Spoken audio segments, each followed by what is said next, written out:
Hello and welcome to our YouTube channel. आज हम चर्चा करने वाले हैं इंडिया और यूएस के बीच में होने वाली ट्रेड डील के बारे में। आखिर ट्रेड डील है क्या? इस ट्रेड डील से इंडिया को क्या फायदे होने वाले हैं? इस ट्रेड डील के बीच में क्या बाधाएं आ रही हैं जिसकी वजह से ट्रेड डील अभी तक साइन नहीं हो पाई है? और क्या उपाय सुझाए जा सकते हैं? इन सभी मुद्दों के बारे में आज हम चर्चा करेंगे। इन सबसे भी पहले हम ये समझ लेते हैं कि आखिर ट्रेड डील का मुद्दा चर्चा में क्यों आया और पहली बार ये चर्चा का मुद्दा कब से बना। इस साल फरवरी में मोदी जी यूएस गए थे। वहां पे ये चर्चा पहली बार हुई कि इंडिया और यूएस को ट्रेड डील कर लेनी चाहिए, जिसका उद्देश्य ये होगा कि इंडिया और यूएस का जो ट्रेड है उसे बढ़ाकर 500 बिलियन डॉलर तक किया जाए। वर्तमान समय में इंडिया और यूएस का जो ट्रेड है वो लगभग 132 बिलियन डॉलर का है, जिसमें से 87 बिलियन हम यूएस को एक्सपोर्ट करते हैं। वहीं 45 बिलियन की गुड्स वहां से हम इंपोर्ट करते हैं। इसका मतलब ये हुआ कि इंडिया और यूएस के बीच में जो ट्रेड है वो इंडिया के फेवर में है। हम 87 बिलियन का एक्सपोर्ट करते हैं, 45 बिलियन का इंपोर्ट करते हैं गुड्स का। तो ओवरऑल जो हमारा गुड्स ट्रेड है वो लगभग 132 बिलियन डॉलर का है। अभी हम ये देख लेते हैं कि आखिर ट्रेड डील होती क्या है।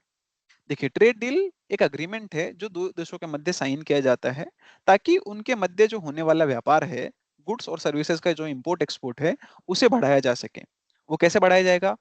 दो देशों के मध्य जो इंपोर्ट एक्सपोर्ट होता है उसके ऊपर कुछ टैरिफ लगाए जाते हैं, कस्टम्स ड्यूटी लगाई जाती है। वहीं जो ट्रेड डील का ऑब्जेक्टिव है वो ये है कि वो जो टैरिफ्स हैं, कस्टम ड्यूटीज हैं, उन्हें कम किया जाए, ताकि एक देश के लोग दूसरे देश को सर्विस और गुड्स का एक्सपोर्ट कर पाएं और वहां से गुड्स और सर्विस का इंपोर्ट कर पाएं। ये ट्रेड डील का ऑब्जेक्टिव होता है। तो इसी प्रकार इंडिया और यूएस की ट्रेड डील का भी ऑब्जेक्टिव ये है कि हमारा जो 132 बिलियन का गुड्स का जो ट्रेड है उसे बढ़ाकर 500 बिलियन का अचीव किया जाए।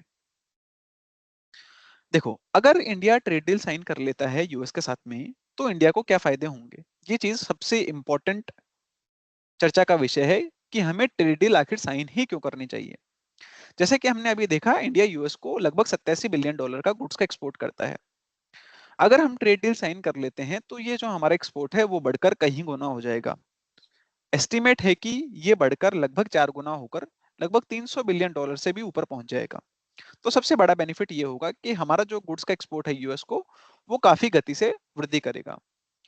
दूसरा सबसे बड़ा बेनिफिट ये है कि आपने वर्तमान समय में देखा होगा, इंडिया पर जो यूएस ने टैरिफ लगाए हैं वो इंक्रीज करके पहले 25% किए गए और फिर बाद में 50% कर दिए गए। ऐसी स्थिति में जो मैन्युफैक्चरर हैं, जो एक्सपोर्टर हैं, उनके लिए एक दिमाग में टेंशन बन जाती है कि आखिर यूएस में इंपोर्ट्स पे कितना टैरिफ लगेगा, क्योंकि उसका कोई फिक्स रेट है ही नहीं। कभी भी चाहते हैं डोनाल्ड ट्रंप बढ़ा देते हैं, कभी भी चेंज कर देते हैं। ऐसी स्थिति में अगर ट्रेड डील होगी तो वो जो टैरिफ की रेट है वो एक स्टेबलाइज हो जाएगी, क्योंकि ट्रेड डील में रेट्स पहले से ही डिसाइड कर दी जाती हैं कि किस गुड्स पे या किस सर्विस पे कितना टैक्स लगने वाला है। तो ऐसी स्थिति में इंडिया के एक्सपोर्टर्स को ये समझ होगी, पहले से पता होगा कि कितना टैरिफ लगने वाला है। वहीं जो तीसरा बेनिफिट ये होगा कि हमारे जो डोमेस्टिक मैन्युफैक्चरर हैं उनको एक बूस्ट मिलेगा, उनको यूएस के मार्केट में एक एक्सेस मिलेगी जिसके तहत वो ज्यादा सामान को वहां पे एक्सपोर्ट कर पाएंगे। चौथा एडवांटेज हमें ये होगा कि देखिए, इंडिया एक अकेला कंट्री नहीं है जिसपे यूएस ने ट्रेड पे टैरिफ्स लगाए हैं। ऐसे बहुत सारी कंट्री हैं, वियतनाम, चाइना, मेक्सिको, कनाडा, जिन पे भी यूएस ने भारी भरकम टैक्स लगाए हैं। अगर हम यूएस के साथ में ट्रेड डील साइन करने में सफल रहते हैं तो हमारे लिए एक कॉम्पिटिटिव एडवांटेज बनेगा। कॉम्पिटिटिव एडवांटेज किस सेंस में? कॉम्पिटिटिव एडवांटेज इस सेंस में कि बाकी देशों पर टैक्स ज्यादा होगा, हमारे ऊपर कम होगा, तो हमारी वस्तुएं यूएस में सस्ती हो जाएंगी और यूएस के लोग हमारी वस्तुओं को ज्यादा प्रेफरेंस देंगे in comparison to other countries. तो ये हमें एक कॉम्पिटिटिव एडवांटेज मिलेगा। देखिए, फिर से मैं आपको बता देता हूं कि इंडिया को ट्रेड डील का सबसे बड़ा बेनिफिट ये है कि हमारे एक्सपोर्ट में वृद्धि होगी, टैरिफ्स में स्टेबिलिटी आएगी, डोमेस्टिक मैन्युफैक्चरर को बूस्ट मिलेगा और हमें दूसरे देशों की तुलना में एक कॉम्पिटिटिव एडवांटेज मिलेगा। Now the very important thing कि हमारे दोनों देशों के बीच में अभी तक ट्रेड डील साइन क्यों नहीं हो पाई? ऐसे कौन से विषय हैं जिनको लेकर अभी भी सहमति नहीं बनी हुई है? और क्यों ऐसा है कि डेली हमें न्यूज़पेपर में पढ़ने को मिलता है कि हमारे किसान भाई हैं, वो सड़कों पे उतरे हुए हैं, मोर्चा निकाले हुए हैं कि यूएस के साथ में ट्रेड डील साइन नहीं की जाए, क्योंकि उनके हितों को वो नेगेटिवली इम्पैक्ट करता है। ऐसा क्यों है कि वो उनके हितों को नेगेटिवली इम्पैक्ट करता है? उसका जो पहला कारण है वो है कॉर्न या फिर मीज, हिंदी भाषा में मक्का। देखिए, यूएस पूरी दुनिया का सबसे बड़ा मक्के का उत्पादक है। उसमें से भी लगभग 94% जो मक्का है वो जेनेटिकली मॉडिफाइड क्रॉप के तौर पे प्रोड्यूस किया जाता है। जेनेटिकली मॉडिफाइड से मतलब है जो उसके बीज हैं उनको जेनेटिकली मॉडिफाई किया जाता है ताकि उनकी उत्पादकता में वृद्धि हो। इंडिया जेनेटिकली मॉडिफाइड क्रॉप्स को ना तो इंपोर्ट करने के लिए अलाउ करता है, ना ही प्रोड्यूस करने के लिए अलाउ करता है। इंडिया ने आज तक केवल एक ही ऐसी क्रॉप है जिसको जेनेटिकली मॉडिफाई करके प्रोड्यूस करने की अलाउंस दी है, वो है बीटी कॉटन, क्योंकि उन्हें बॉलवर्म से बचाना होता है। उसके अलावा कोई भी ऐसी क्रॉप नहीं है जो इंडिया में जेनेटिकली मॉडिफाइड सीड्स के थ्रू प्रोड्यूस की जाती है या फिर इंपोर्ट की जाती है।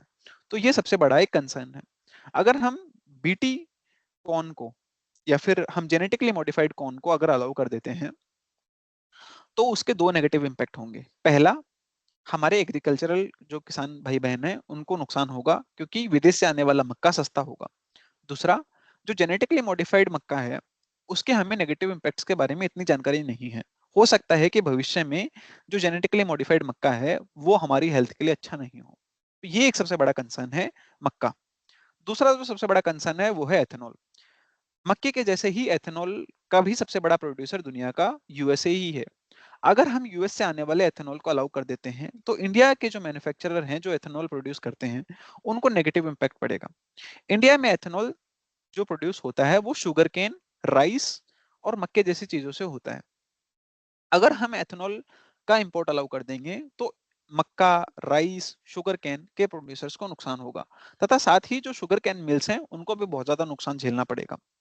इसी तरह सोयाबीन का इंपोर्ट भी यूएस से अगर किया जाए तो डोमेस्टिक जो हमारे किसान हैं उनको बहुत ज्यादा नुकसान झेलना पड़ेगा। इन एग्रीकल्चरल प्रोडक्ट्स के अलावा हमारे जो कुछ डेयरी प्रोडक्ट्स हैं जिनके लिए भी हमने परमिशन देने को हम तैयार नहीं है। उसके कुछ कारण ये हैं, यूएस से आने वाला डेयरी प्रोडक्ट जो है वो दो तरह से हमें नेगेटिवली इम्पैक्ट करता है। पहला, यूएस से आने वाला डेयरी प्रोडक्ट है वो सस्ता होने वाला है जिससे हमारे जो डोमेस्टिक किसान हैं, पशुपालन है, उनको नुकसान होगा। तथा साथ ही दूसरा सबसे बड़ा कंसर्न ये भी है, यूएस में बनने वाले जो डेयरी प्रोडक्ट्स हैं उनके ऊपर ये एक एलिगेशन है कि वो नॉन वेजिटेरियन है ना कि वेजिटेरियन। नॉन वेजिटेरियन क्यों है? नॉन वेजिटेरियन इस वजह से हैं क्योंकि वहां पे जो डेयरी प्रोडक्ट्स हैं उनकी जो प्रोसेसिंग इस प्रकार की जाती है कि उसमें कुछ एंजाइम्स को ऐड किया जाता है और वो जो एंजाइम्स हैं वो वेजिटेरियन में कंसिडर नहीं किए जा सकते। इसलिए जो डेयरी प्रोडक्ट्स यूएस से आएंगे वो हमारे रिलीजियस सेंटिमेंट्स को भी हर्ट करेंगे।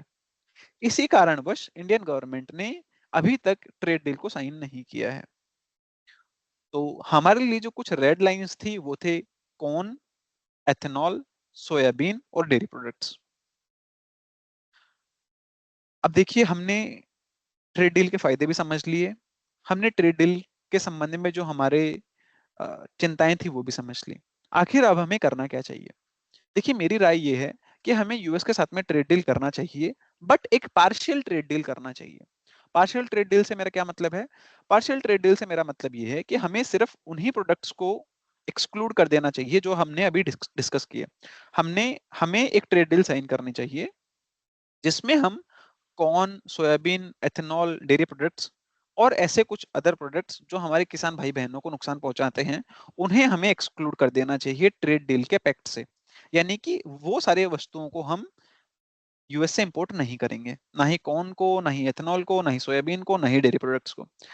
बाकी ऐसे प्रोडक्ट्स जिनका हमारे किसान भाई बहनों पर या फिर स्मॉल मैन्युफैक्चरर पर कोई नुकसान नहीं होता है उनके संबंध में हमें यूएस के साथ में ट्रेड डील करनी चाहिए। देखिए, ये इतना आसान नहीं होने वाला है। इसके लिए हमें इफेक्टिव डिप्लोमेसी की जरूरत पड़ेगी। हमें जरूरत पड़ेगी कि हम यूएस पे प्रेशराइज करें। यूएस के जो सेनेटर्स हैं, डोनाल्ड ट्रंप हैं, वहाँ के जो सेक्रेटरीज हैं, उनके साथ में इफेक्टिव डील करें, इफेक्टिव कम्युनिकेशन करें और इस ट्रेड डील को हम अचीव करें। आपकी इस मुद्दे पे क्या राय है हमें कमेंट सेक्शन में जरूर बताएं। आप हमें ये भी बताएं कि किस प्रकार हम इस मुद्दे का एक इफेक्टिव सोल्यूशन ढूंढ सकते हैं। क्या इसका एक वे फॉरवर्ड होना चाहिए? अगर आपको ये वीडियो पसंद आई हो तो हमारे चैनल को लाइक, शेयर एंड सब्सक्राइब जरूर करें। Thank you so much. मिलते हैं नेक्स्ट वीडियो में।